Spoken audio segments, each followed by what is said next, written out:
I am back again with two fresh new March games, each different from the last, Death of a Wish and Berserk Boy.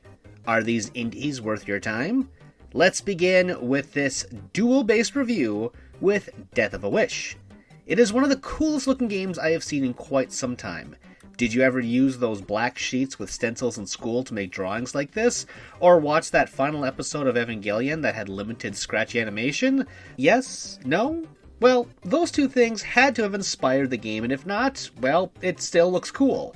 The story is also a bit like Evangelion, what with its heavy religious iconography and confusing style, which I wasn't into as much. The gameplay is something of a Souls-like, as you will smash foes, build up an experience bar, and then spend those points to upgrade your character, and of course, it is very difficult.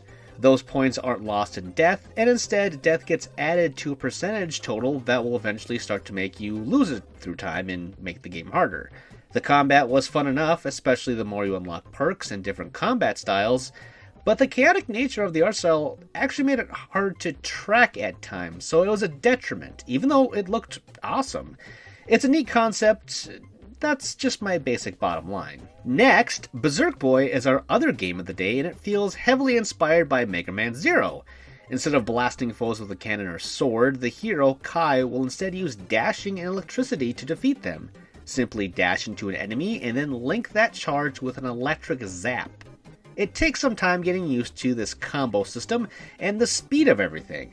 The gameplay mechanics are also reminiscent of another classic platformer, Pulseman, which was made by Game Freak from before the Pokemon times, let's say. Playing both back-to-back will be an eye-opening experience, and I encourage you to check that one out because it's a bit more obscure on the old Sega Genesis there. Play through levels, collect points to upgrade Kai, rescue civilians, and so on. There are also different forms to take too, but that takes a little bit longer. Overall, it's a good loop even if it wasn't original.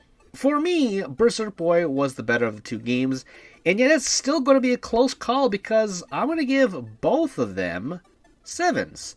They are solid games, but they don't push any boundaries in their respective genres, which is totally okay in my book. You don't have to be the next Tears of the Kingdom or the next, let's say, Final Fantasy VII Rebirth, since that's on my mind right now.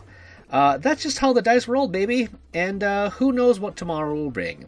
As always, thank you for watching.